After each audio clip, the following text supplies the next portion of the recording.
So people need to relearn the power of 30 people. Like, if I invited 30 people over to my tiny New York apartment, it would be crowded as fuck. Like, and if, like, we all decided to go somewhere together, no matter where we went, people would be like, whoa, what's this about? You know, because we'd be like a fucking parade. So, 30 people.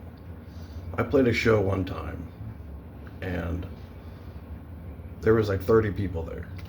And the band that played before us went on for like a really long time.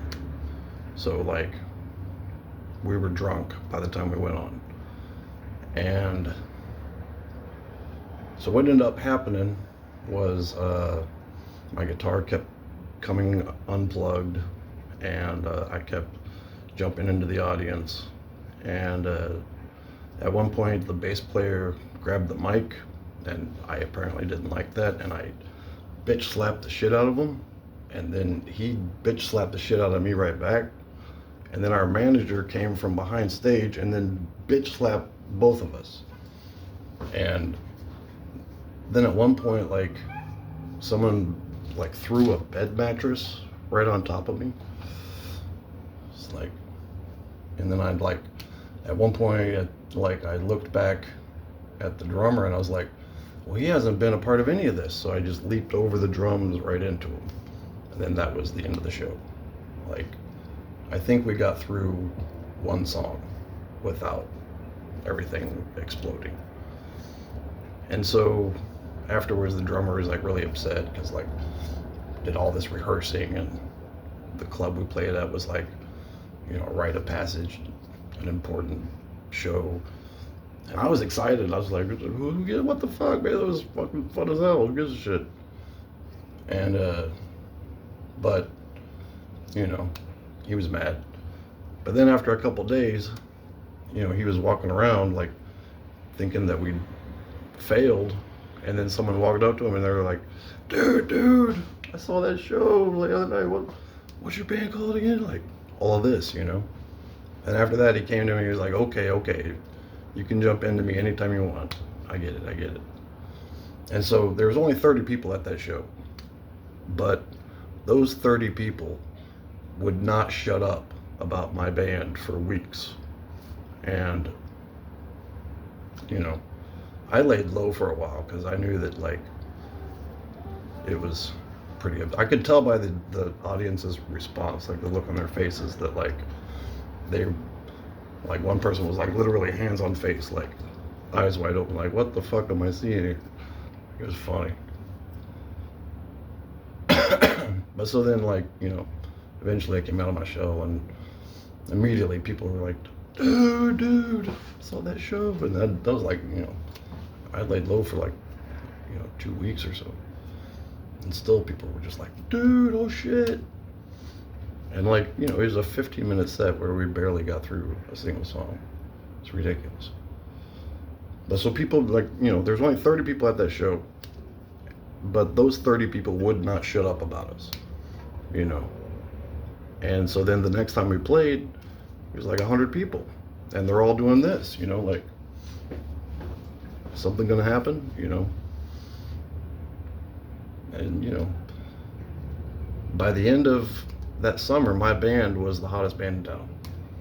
Like, and I can say that because we played a music festival, and when I saw the poster, there was 20 bands on the fucking bill, and my band's name was twice the size of everyone else's. And my reaction was like, oh my god, everybody's gonna hate us. Why'd you do that? It's like, and that's exactly what happened. Everybody was just like, what the fuck, man? And I was like, I didn't make the fucking poster. And, you know, so 30 people, you know, what YouTube wants is for every one person that gets on YouTube to feel completely insignificant and powerless. Like, you've got the thumb, and then you got the comment, and what is that really? You're just like pissing in the wind, right? That's what they want you to believe. is that you're completely powerless as an individual. Like, you know, go and get famous. Well, you have to be young and beautiful and talking about hip things, and hip things are under YouTube's guidance. So, good luck on that. So, you know, one person, you know, I went live, you know, a couple days ago, and I had one viewer, and that one viewer was Anthony Fantano. So, sorry for name dropping you, Turtle, if you're out there. But, you know, and it was great. You know, I knew him since like before he was famous, you know, and we were on good, you know, I think I got to know him pretty good. You know, I know him as an individual. And, but, you know, it's one person, you know. Is he the most amazing person on the planet? Not really. He's like, you know, he's better than you at criticizing music. Like, if you went head to head with him on, you know, criticizing music, he'd probably beat you. Like, he's really good at that.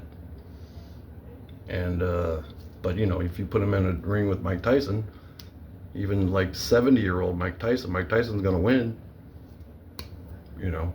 But if you ask Mike Tyson what he thinks about, you know, Angine de Poitrine, he's not gonna have a clue what to fucking say. So, you know, I'm an anarchist. Everybody is equal in my view. That's how I was raised. You know, it's like no gods, no masters. And so, like, one person.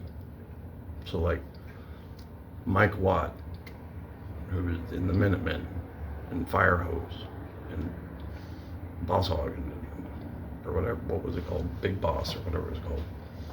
Big Train was the song. He was a fan of my band. And, you know, never in my wildest dreams when I was a little kid learning about punk rock and getting all excited about punk rock, did I ever think that Mike Watt would ever even hear my music, much less be a fan. Like, he wouldn't shut up about us. Like, he kept saying the name of my band that I can't repeat or I'll probably get in trouble. But he kept saying it over, and he must have said it 10 times. And like he was saying it like it was like suave, like it was French, or like there was a musicality to it, which there is. That's why when I thought of it, I was like, ooh, that's it. And so, like, Mike Watt, he's just one dude. But, you know, because I am who I am, and because Mike Watt is who he is, and because Anthony Fantano is who he is, and because we all have this mutual respect for each other, it's meaningful. You know, if I don't need 1 million people to tell me, you know, how great something is, ever, because what's 1 million people, you know? That doesn't actually, that's not something that actually exists.